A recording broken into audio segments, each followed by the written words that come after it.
Wallahi ko ke dai akwai labari mai daɗin gaske. Yaushe za ki je ki?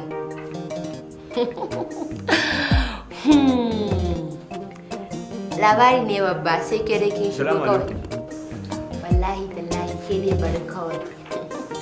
Mafarki wallahi ne mai daɗin gaske ya kamata kuma gaskiya ki shigo fa. Salamu alaikum. To bari zan kira ki ya shigo. Ya na ga yau kamar alama kina cikin farin ciki. Dan na ga yau gaskiya ba dan saba ganin ki ba gaskiya. Yau ina farin ciki wanda ban taɓa yi shi ba Ubangiji Allah ya cika min burina. Amin. Me faru? Mafarkin da kika yi gwamna na zama? A'a. Shugaban kasa? A to dan majalisa na zama. Ko daya? To sanata na zama? A'a. To na sani. Kawai dai a gurin aiki ne aka mun karin girma. To albishirinka.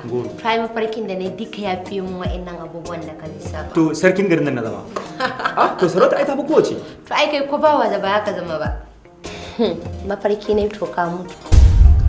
Kar na yi mafarki, na yi murna na ji daɗi kuma. Saboda me kai ka mutu na auri wanda nake so.